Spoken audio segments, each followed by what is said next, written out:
Hi everyone, this is Chad McLeod at HealthInfoNet. I'm the Director of Product and Communication here. It's 2 past on my clock, so we're going to get started. Thank you for joining us. We're expecting a couple others to join today, so we'll keep admitting. And if folks have questions along the way, feel free to use the chat, and we can certainly go back to any material if you may have missed it. So today is using HealthInfoNet to support primary care use cases and interventions. Recently, HealthInfoNet has been doing educational campaigns. This one, of course, is primary care. Previously, we did long-term care and specialty care, so we're glad to have you here. I'm joined today by Sharon Bearer, who's our clinical education coordinator, and Nicole Yo-Fisher, who's our clinical education manager. Sharon's going to take the wheel and drive the presentation, and Nicole is going to man the chat. So again, in case you have any questions or would like to talk with us along the way, feel free to pipe them into the chat, and we can reach out to Sharon throughout to answer those for you. So without further ado, Sharon, I'm going to pass it over to you to begin. Thank you, Chad, and welcome everybody. We have a really nice large group of people joining us today. It's always good to see such an interest in what we're doing here at HealthInfoNet. So as Chad said, today we're going to be talking about HealthInfoNet and how we, with the data that we provide to support primary care, use cases and interventions. And as you all know, if you work within the primary care realm, is a lot of work and you need lots of data to really help with taking care of your patients. So I'm really hoping that throughout the presentation that you find little tidbits that will help you as you use HealthInfoNet. And if you don't use HealthInfoNet, what a great way to get started is to know what is it that we can provide for you, and then we'll talk about how we can help you. So let's just start with our first slide here. And again, to introduce myself, I'm Sharon Bearer. I'm a registered nurse. I've worked in the greater Portland area most of my nursing career. Quite a few of you on the list have met me before. And interesting enough, I've spent a little bit of my time in primary care. So this was a very interesting program for me to work with, certainly understanding the pressures that you all have. Here are a couple ways to reach out to me. There's my email and my phone number to reach me, or you can go through client education. Let's start with the objectives today. So I want to make sure that at the end of the presentation, you're going to feel really comfortable in identifying and reviewing the primary care use cases. So I'm going to be going through those individually, and it should be pretty easy for you to list those. I would like you to understand how to use the data and the tools available. You may not be aware of a lot of the tools that we have because your training was several years ago, and we have more tools and we're going to continue to have more tools to help you with the work that you do. And this, of course, is to help support your quality and continuity of care for all of your patients. And lastly, to learn how other primary care teams are using HIE. What better way is there to learn about how it's being used other than speaking to your peers and your colleagues? So I have some really interesting testimonials and a video to show you that may help you learn a little bit more about how others are using the tool. So let's start with our top use cases in interventions. I like this slide. It's pretty basic, but it really hits the points of what we do in primary care. And one of the things that I remember learning in school many years ago in college was whole person care, looking at the entire person's health care instead of just their blood pressure. So we're able to bring in some data to help you with that, and I'll explain that in a little bit. Population health. This is used, as you know, primarily in primary care, and not only, but of course it is used. And so we help to monitor that for you. Managing chronic conditions. Do I need to say more? Chronic conditions are the biggest part of what we do in primary care. Managing our patients, making sure they stay healthy with a disease process that does not disappear. They need to learn to live with it. They need to learn to become healthier through our work. So we'll talk about that, as well as education, promoting prevention and education. Some of the most important things we do as healthcare providers, whether we're an MA, respiratory therapist, a nurse, education is really important. And I always feel that the more data that we have, the information available at our fingertips, we're able to really provide strong and evidence-based education for them. Continuity of care. You know, we lose patients sometimes. They're gone to another doctor or they didn't come back for their visits. So we're going to help with that. And care coordination. Primary care doctors and nurses know that our patients go to multiple care providers. They may see a gastroenterologist, cardiologist. How do they and how do we keep track of all of that? And then again, performance measurements, which we all know we have to do always to meet the needs of the different quality metric reporting that we're required to do. So let's start with the just going through these a little quickly on how the data that we have can help you. So practicing whole person care. So not only are we interested in obviously what your hemoglobin, A1C may be, or what have you, we want to know about your behavioral health and community health services. What are you using? How are you using it? We are able now to bring that data in to help, again, with that whole person care. And also to reinforce integration among different providers, like I had said earlier, to enable more collaborative approaches. So it's not siloed and we might miss something. And one thing I'm always very interested in was shared decision making. And you know, we do this every day as we educate our patients and give them information. The more information, the more data that we have to share with them, the better it is going to be to mentor and teach their patients about their chronic condition, perhaps, or maybe an acute care issue they're having, and how to make the decisions based best on that knowledge that they have, that we're able to share with them. So again, whole person care. Next would be monitoring population health.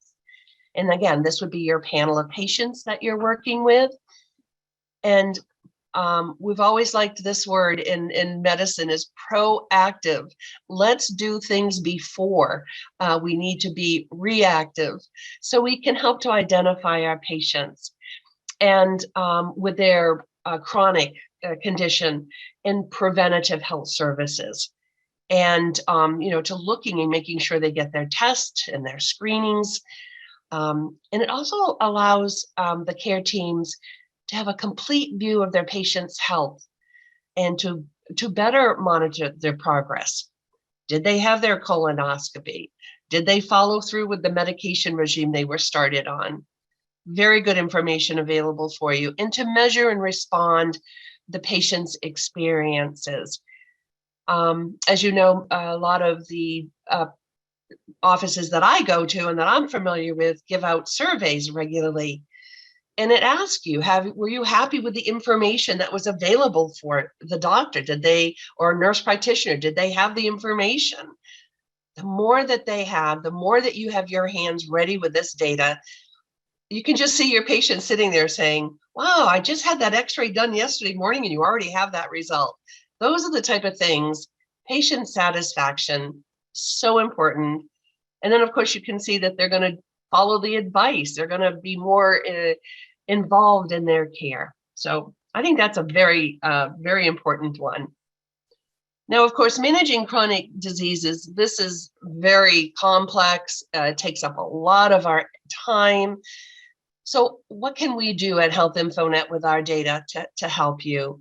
And one of the first things is to identify the gaps in care, and track their conditions.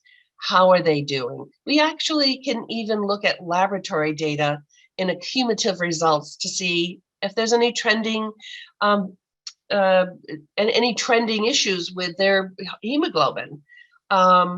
Just all readily available for you, so we can prevent those exacerbations. And also those visits to the emergency room, when it would be much better for them to come visit you in the office. We can only make that happen. We're certainly trying to support that for you. And of course, ongoing treatment and monitoring them, where they go, which doctors they see, and just health over long term for the chronic condition. And we hear this word a lot as well. We want to improve outcomes for the disease management for people who are suffering with chronic conditions. And we feel that HealthInfoNet does help with that partnership.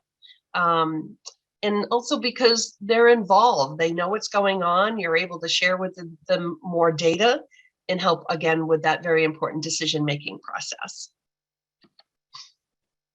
And promoting prevention and education. I like some of our tools that we're able to actually print off some of our results and actually hand it to the patient and help with that education.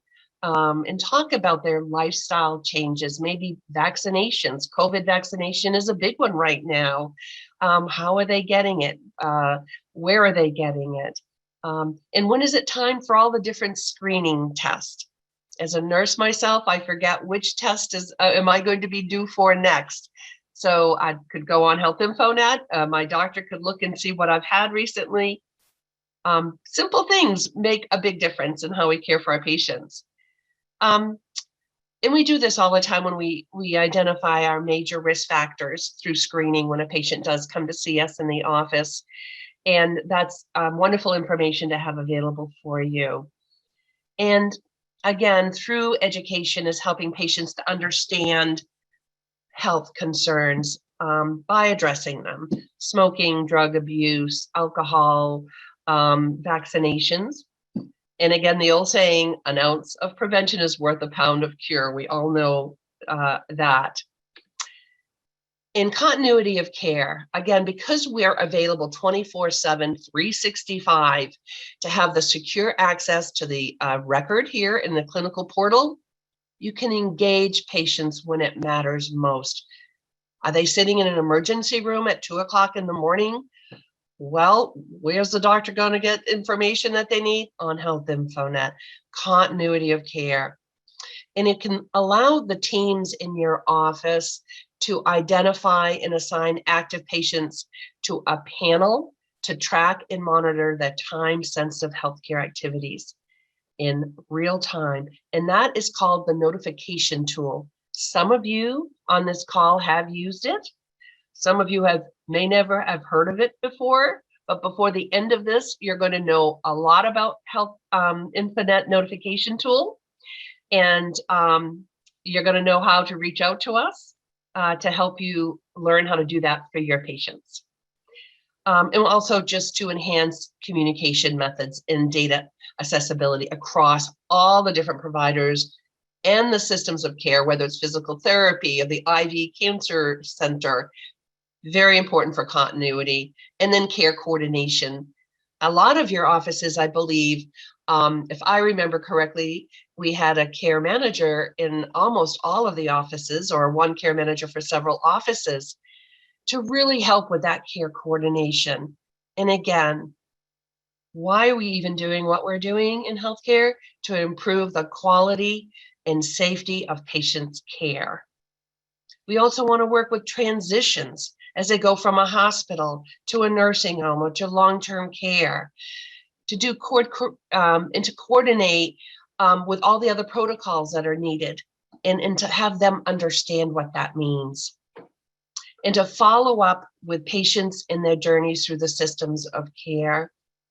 I lean towards saying that about our elderly population, who you're sharing with them and asking them to have to go see the cardiologist, and then you need to they look at you with this blank look and say, why? What does this mean? Help me understand.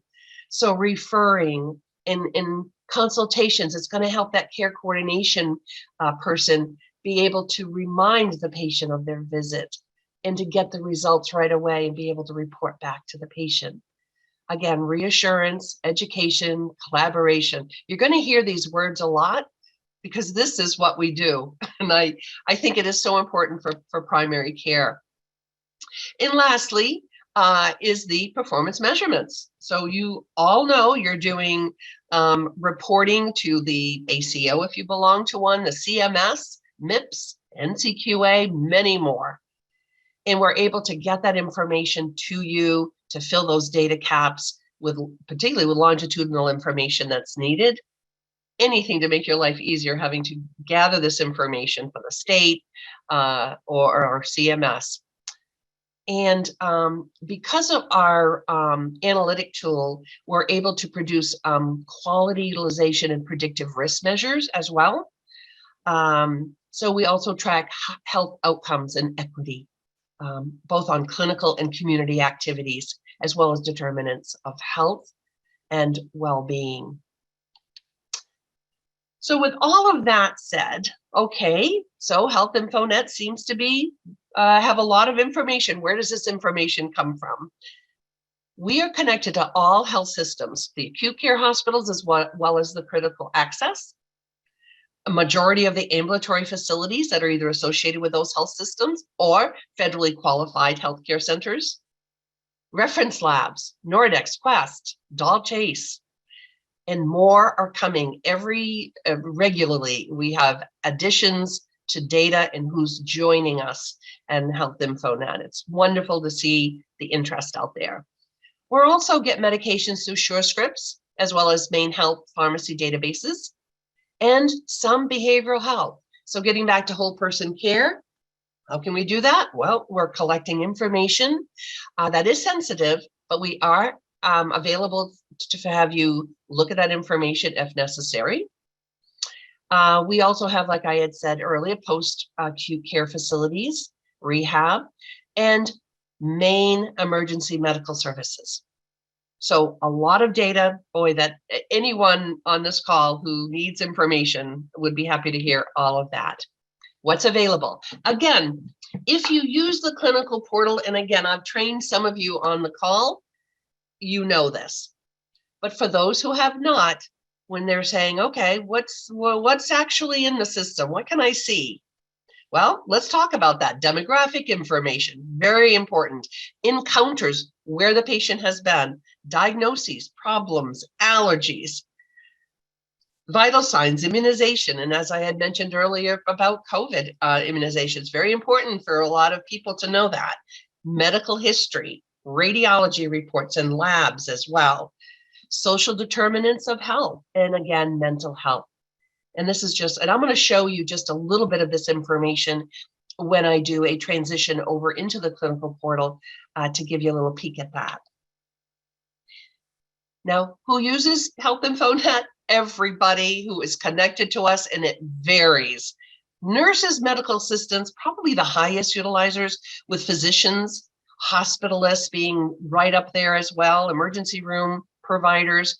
But we have behavioral health clinicians who now can look at the primary care records to say, okay, I may be treating this particular mental health problem, but now I also know you're dealing with chronic disease, and that's going to exacerbate maybe your depression. So again, whole person care, we're going around in this circle. Care managers, we talked about, ED, infection prevention. This is a hospital group, epidemiologists, and the quality analysis. So it's not just healthcare providers who have direct patient care, but in general, to take care of the whole patient, the data can be very, very important. This is what the clinical portal looks like. Again, I'm going to be doing a very small, quick demo for you. This is the notification service screen.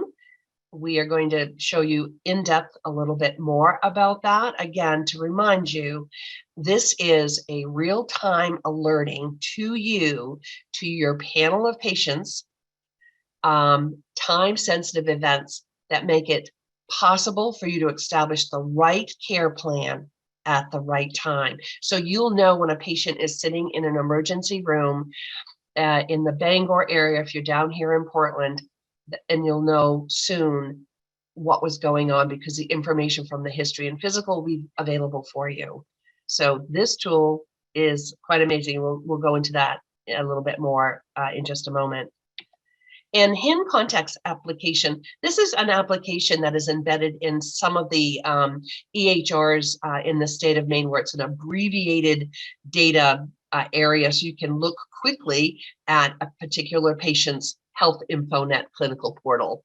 So you're in your own EMR record, but you can see what's in HealthInfoNet on the same screen.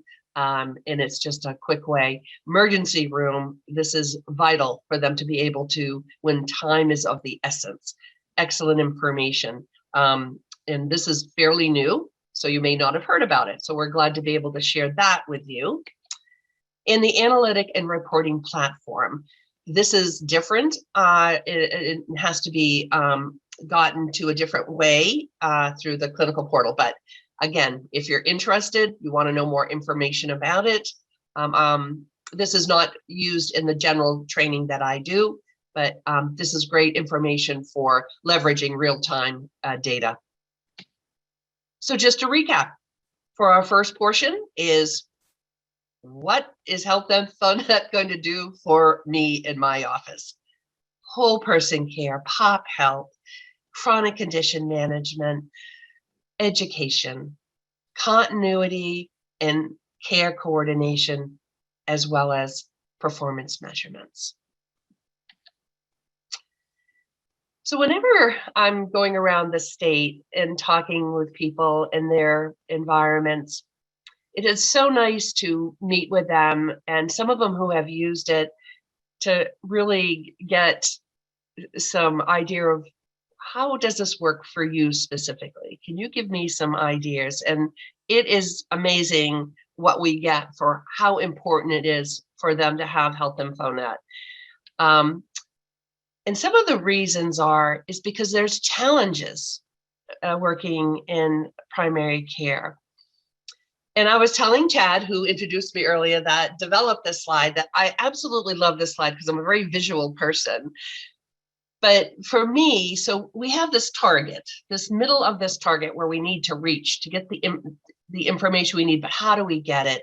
And so the challenges are that, you know, we're challenged to empower our patients to be educated.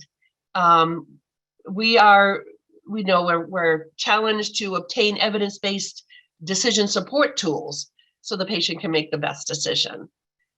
We have a hard time establishing the communication methods across the system to improve patient care. And it's fragmented, it's incomplete. The information isn't always there. So we're not able to bring all of the information and the challenges to the target, which would be targeting patient care for improved health and well-being. So the next slide, there you go. This is how HealthInfoNet in solutions, because it does improve communication and care planning. It does have comprehensive and accurate information available. It also helps to identify the relevant gaps in care and targeting care for patients, particularly with chronic disease, risk for future utilization, that 30-day readmission utilization issue we're always working hard to prevent, and all other quality measure gaps. And again, how this is done is explained a lot more, and more specifically during a training in some of our video presentations we have online, and I'll share that with you as well. So now I'm going to do a very quick clinical portal demonstration. I'm going to just change my screens. Just one moment. All right. I am in a test environment, so we're going to get into a patient's record, and I'm just going to navigate it for you. I'm going to go to my recent patients, which is a wonderful thing.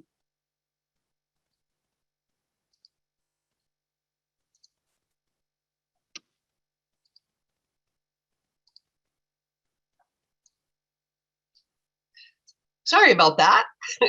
I want to make sure that you can see what I'm doing, so I better share my screen, don't you think? Okay, so here we are in our list of all of my make-believe patients that I am training on, and the one that I want is this patient here, so I can do a little bit of a navigation for you. This is what the clinical portal looks like, and again, a lot of you know and have been working in this, but for you that have not, I'm just going to show you 5 quick things on this particular screen here, which we call the patient summary. And you'll see right here in the tab, it lets you know that you are in the patient summary. 5 things to know: demographics, allergies. Here are all of the acute active problems, with the most recent always being on top. And what you can do is hover to find out who sent the data. So when you're looking at down for a new patient and saying, I see they have hepatitis, where did that information come from? There you go, Wilson stream. And that can begin your investigation for this particular new patient to find a little more about that. At least you know where to start from the data that was sent to the exchange. The next would be all the medication information. The thing is, I do want to share with you, people who are on lots of medications, and a lot of people in your facilities have lots of meds. If this says next or previous, make sure to click on that to go to the second page. And the last thing would be the encounter history. Now, this is going to be very important when we show you the notification tool, because it is through this data that we receive that's going to alert you that the patient is in an event, that they're either in the emergency room or they're being admitted or discharged from the hospital. And this is the most recent will be on top again. And this is very self-explanatory, tells you where they are, which physician they saw, and you can actually hover and know a little bit of information about what was done in that particular visit. So this information, very important, the encounter history. And this, again, with chronic conditions, you may have more in previous another page. So make sure to do that. So with that information, which is great, you can tell an awful lot about the patient. Again, this data, once it's looked at, you critically evaluate it. What do I need to take from this information?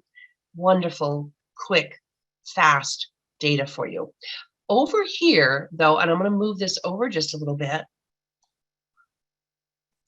is our document tree.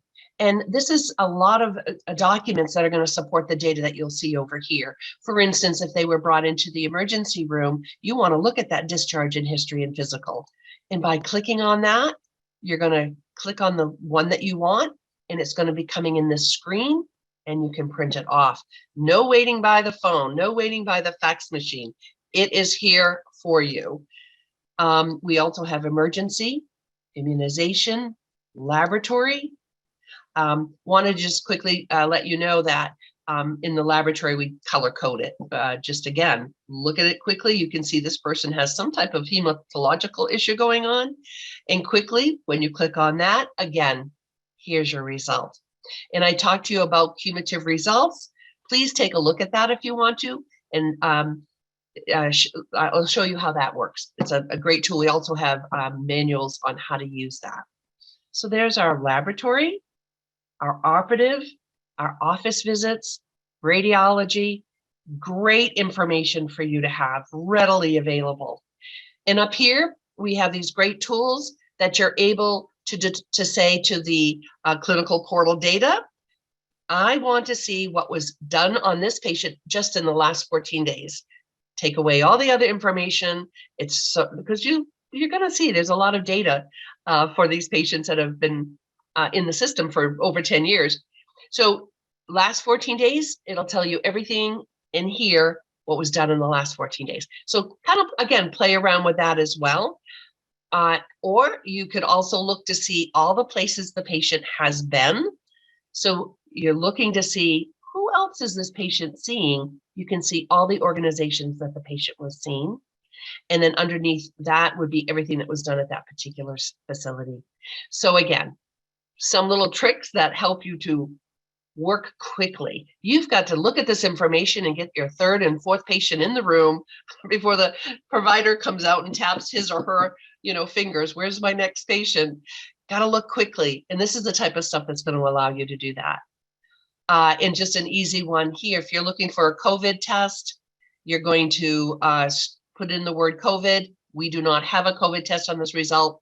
No need to look in every single folder. So just some quick, easy stuff for you. It is going to default back. It does default back to category right there. That's where we would do that. There you go. In this little box here, just quickly, is for sensitive information for behavioral health. I had mentioned that to you. We do collect it. It is sensitive information that is blocked. The patient may have given permission to their mental health provider to have that information globally available. They do that on their end. If they sign it, it's available for you to see. But if not, and it's an emergent situation, and in primary care, there are times that there's an emergent situation, you need to know more about that behavioral health patient. You can break the glass to look at the behavioral health information for 3 days only, or if the patient gives you permission. So if you're an RN and you're on the phone, or an MA and the patient's sharing some information and you need to know a little bit more to help triage the situation, you can get permission from the patient and have them give you an okay to look at that. And again, it's temporary, only 3 days. So that's what this whole box here is for. Again, we have very specific information on how to do that. So when I toggle over, we get back to our menu, and this is where we would go back to demographic search to find our patient. And then I just want to show you where the notification tool is. So again, it's embedded in the system for you. So it's easily available for you. So again, very quick demonstration. I just want to kind of wet your whistle a little bit and say, there's a lot of information that will be helpful. So we're going to go back to the presentation. And share, here we go. And we're going to go from the slide I was on last, which was the demonstration. Again, I hope that was helpful. Again, some of you already know a lot about it, but and if you don't, I know I'll be hearing from you because it's great stuff. So again, as I go around, I hear people just say, I really love HealthInfoNet. So I always ask them, and why? How does it work for you? And then I collect this information to be able to share with you. So let's go through a couple of those because it's really great information. So this is from Amber Moulton, who's a practice manager. She's an RMA, registered medical assistant at Maine Medical Partners, Portland Family Medicine. She said, we find that a lot of our limited English proficiency, LEP population, will end up becoming new patients at multiple practices and have emergency visits that could be handled by our primary care. So she says HealthInfoNet has helped us educate our patients about primary care services to ensure they receive high quality care. And we've been very, very satisfied with HealthInfoNet. So I love that one. That was a great feedback from her. This is Lydia Thorpe, who's an MD at DFD Russell Medical Centers. Because our organization is small and our patients may utilize many different healthcare systems, HealthInfoNet makes it simple to open and review patients' complete charts without having to wait to receive faxes from various organizations. We're then able to print and scan the patient's health record into our chart and flow sheet for future reference. And also at DFD Russell is Kim Pentengal. She's a family nurse practitioner, and she said, I love this one because she goes one step further as an advocate, as an educator, which again, we talked about how important HealthInfoNet is for that. And this quote is, HealthInfoNet makes an impact every day. I have had patients come in and get upset when I do not have their results after they've had imaging or labs done at a hospital. So I log on to HealthInfoNet and explain how I'm able to find their results within the system. If a patient has previously opted out of the system, after I explain the benefits and they see the value for themselves, they sign the necessary paperwork to opt back in. I love that. That was such a great way to explain how education in shared decision-making, let the patient know so they can make a better decision based on what they know and what they want to do. Now, this is McKenzie Parmon at Bethel Family Health. And she said, HealthInfoNet makes a big difference on a daily basis in allowing us to be on top of our patients' care. The HIE clinical portal is great in allowing us to look up results, reports quickly without needing to wait for a facility's medical records and department to send them. And Louise Jamison, and she works at Women's Health at Bucksport Regional Health Center. And her quote is, HealthInfoNet is and always has been a great tool in our arsenal to get as much information as possible about our patients. We are constantly pulling information from HealthInfoNet to help our patients make informed decisions. Again, there's that shared decision making in their care. So excellent. So I was lucky enough to have a wonderful interview with Gretchen Speed, who's an adult nurse practitioner at Greater Portland Health. We decided to take a little snippet from that so you could actually hear from her how she is using HealthInfoNet. So I'd like to say thanks to Gretchen for this wonderful little video. So here we go. Like I said, my name is Gretchen. I'm a nurse practitioner at Greater Portland Health. Greater Portland Health is a community health center in Portland. We have some other satellite sites in the area as well. We're a federally qualified health center serving a diverse community. And my role there is, like I said, adult nurse practitioner. My primary role is seeing acute care patients, which means I see anyone for anything, whether it's an upper respiratory infection or wound care, diabetes issues, high blood pressure issues. Also patients that are coming in to see us from the emergency room visit or post-hospital follow-ups. Well, you certainly are busy. I can see that. So I'm hoping that HealthInfoNet helps you do your work. So as a primary care provider, obviously your needs are multiple and unique, and how you prioritize the clinical information you need to see your patients. So can you share what some of those priorities are? For sure. So like I said, a lot of the patients that I'm seeing are coming right from the emergency room. Like they may have been seen even the day before. And so HealthInfoNet has made it really easy for me to access their discharge summaries, see what labs they've had, imaging, and that sort of thing. Mm-hmm. Prior to having access to HealthInfoNet, we would have to sign some sort of release, get it faxed to the medical records, and then medical records would fax it back to us. Oftentimes, that whole procedure would take us so long that the patients were already gone, the visits were over, and it would lead to a lot of back and forth trying to get in touch with our patients to clarify things. That is exactly what we want you to be looking for and needing.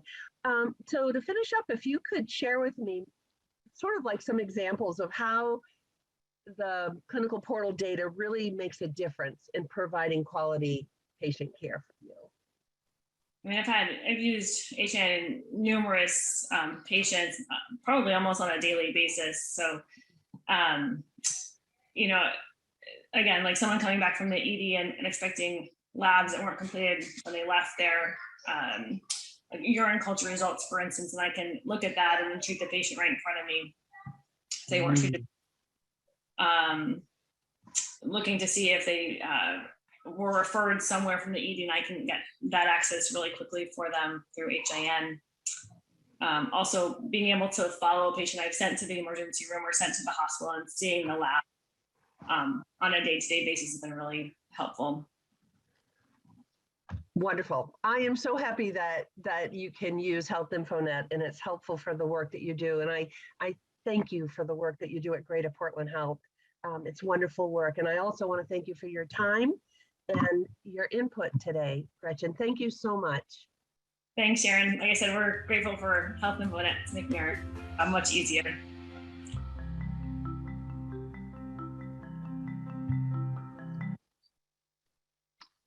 Well, I don't think anyone could say it any better than that. So it was great working with Gretchen, and I really appreciate her time. So we're going to move on now. I've been kind of teasing you that we're going to know more about the notification tool. And with that, I have my wonderful colleague, Katie Gray, who is our Director of Client Engagement, who's going to take over, and I'll be running the slides for her and talk a little bit more about our solutions to e-notification. So thank you, Katie, for joining us. Thank you, Sharon. Hi, everyone. Great to be able to join you all. And that was a great presentation, Sharon. I really enjoyed it. With HealthInfoNet's services, whether you're data sharing or just viewing our information, you have the core service that Sharon mentioned around notifications. And we really want to promote this to you all and encourage folks to talk with us about how to use it most effectively.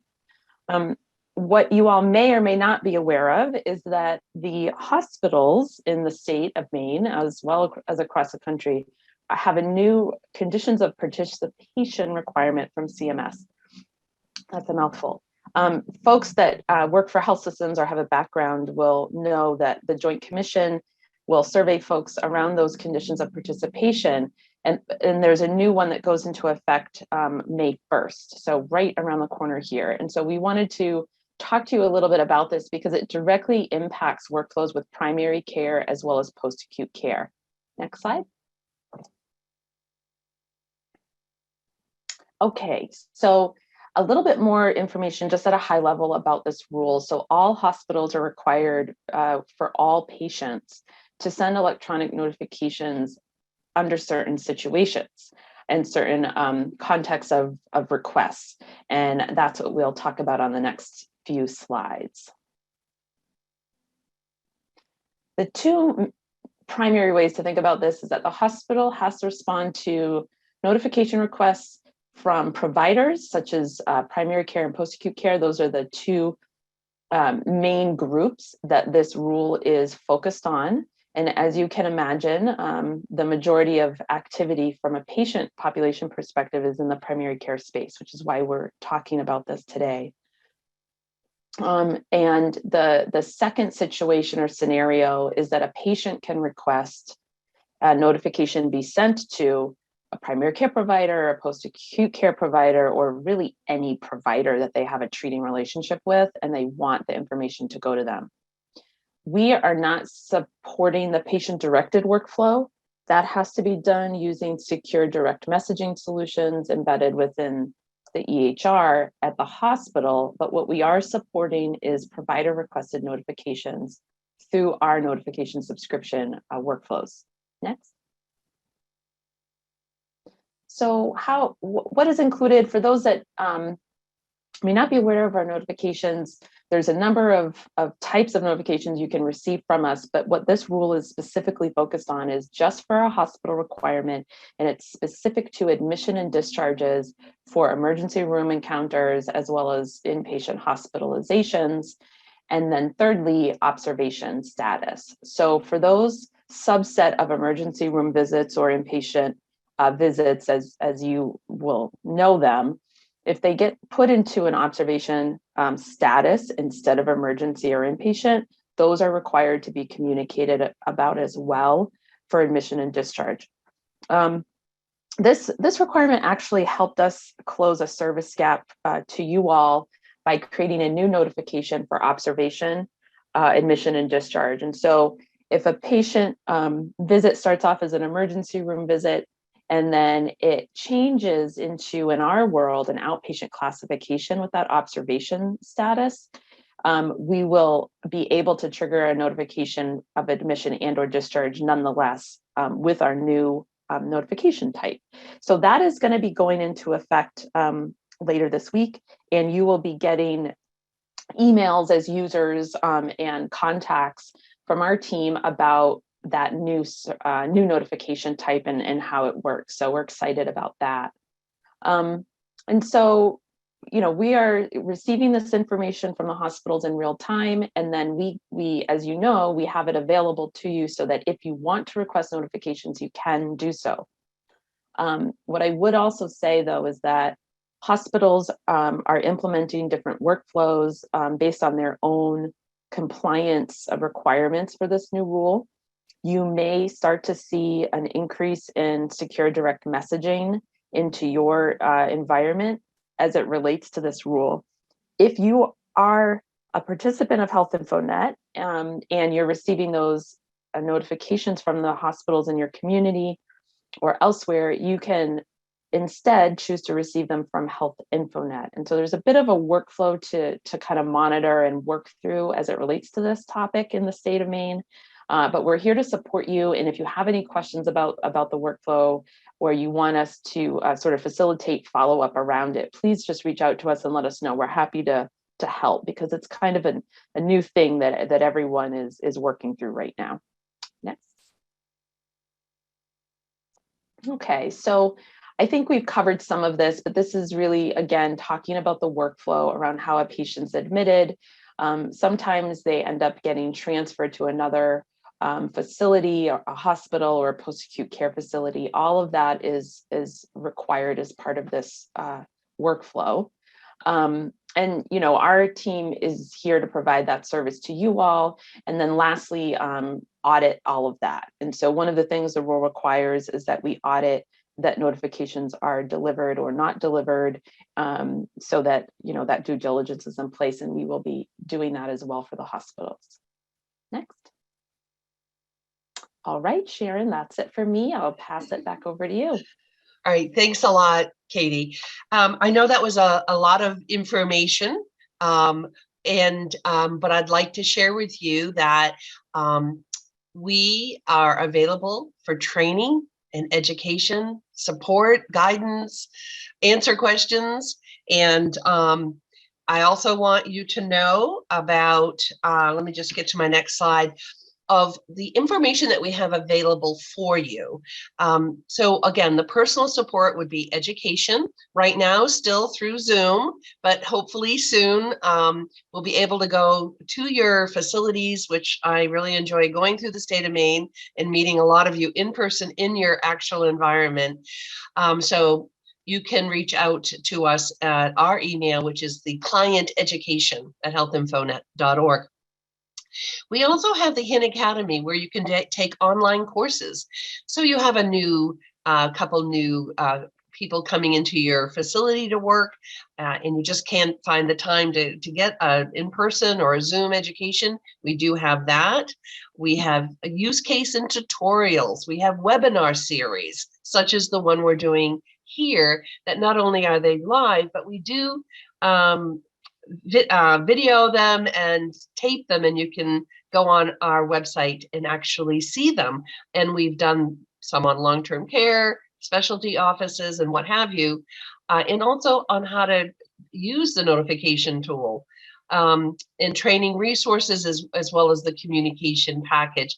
So we have a lot of information. Reach out to us to help you find them if you can't, and we'll do whatever we can to support you and your organization.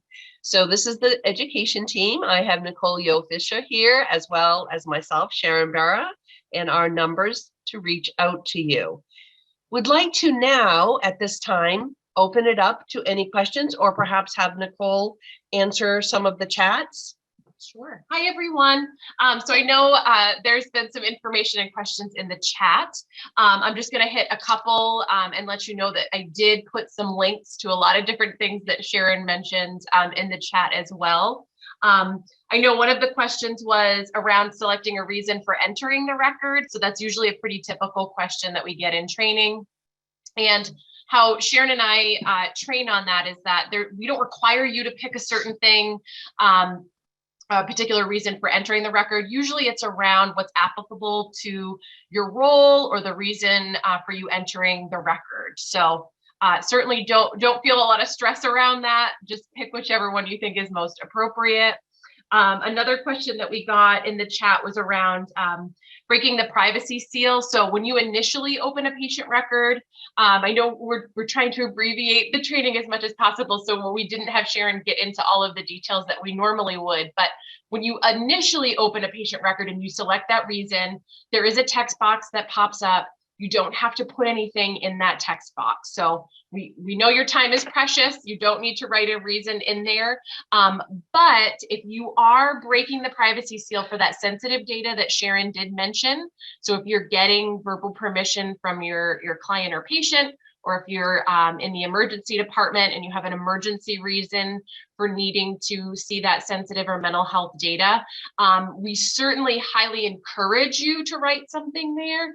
It isn't anything that we require of our users, but really, and honestly, it's more for auditing purposes. If somebody from either HealthInfoNet or somebody from your organization is auditing a record, and they come back to you, a month later, a couple weeks later, you've seen a lot of patients in that time frame. And so just the comment that you write in there will just help to jog your memory as to why you entered that record.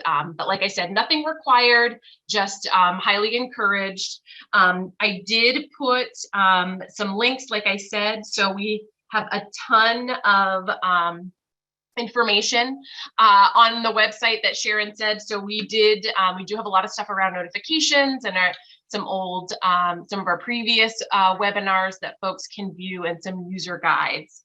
And it does look like we have another question in the chat. If someone is hospitalized for mental health, assuming if we can get the record, it is okayed by the patient to be there, but we have to break the privacy seal. It's mentioned if it was an emergency. What about patients that are follow-up for depression and we need those records? Should we contact med records and get a release?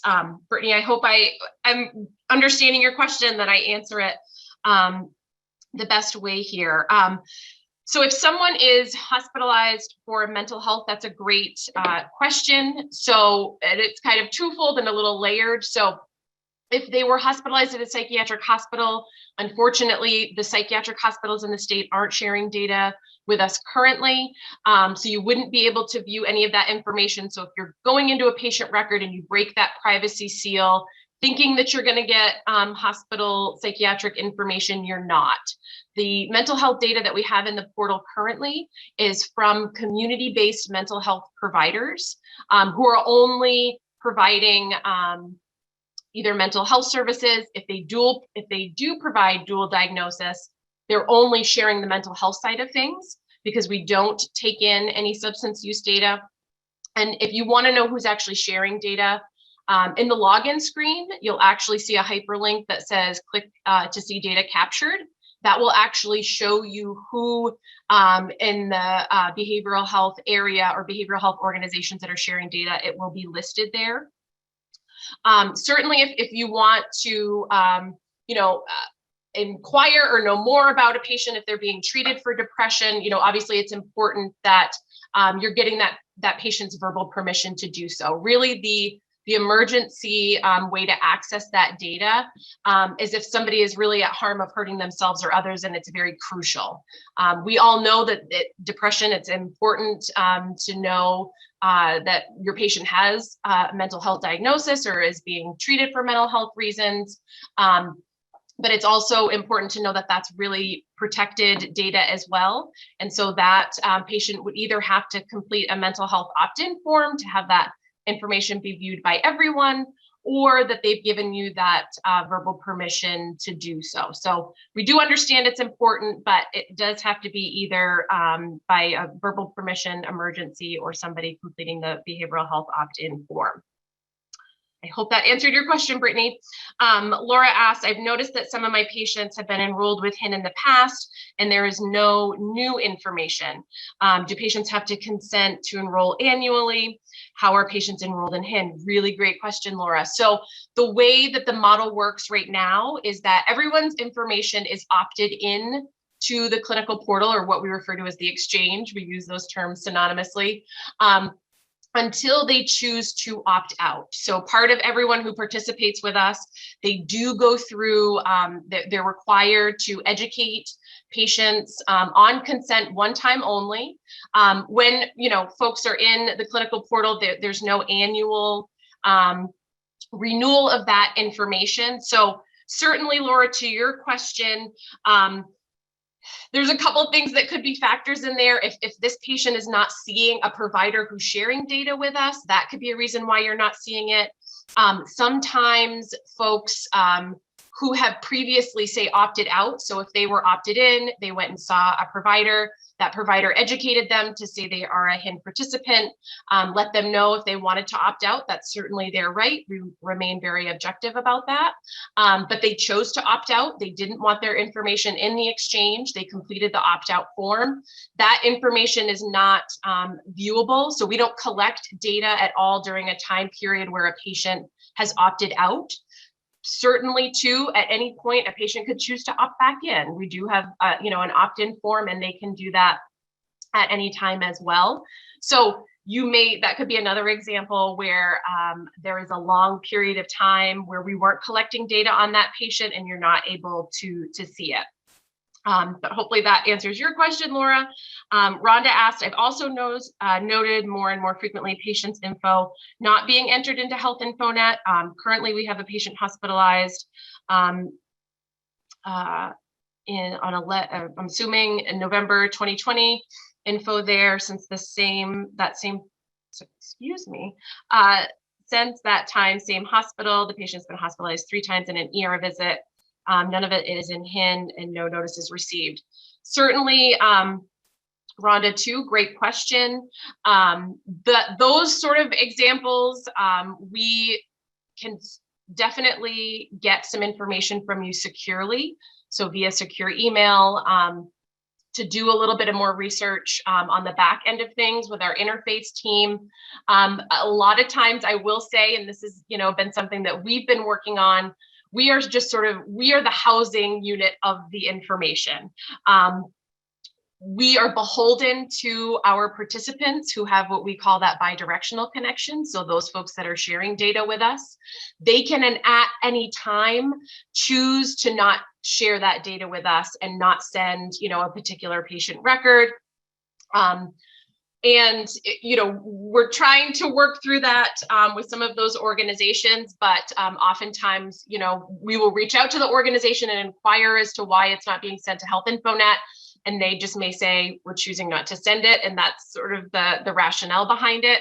I will say sometimes if there's any mental health information, if there's any substance use information within that part of the record, the organization may choose to ultimately shield that information or not send it.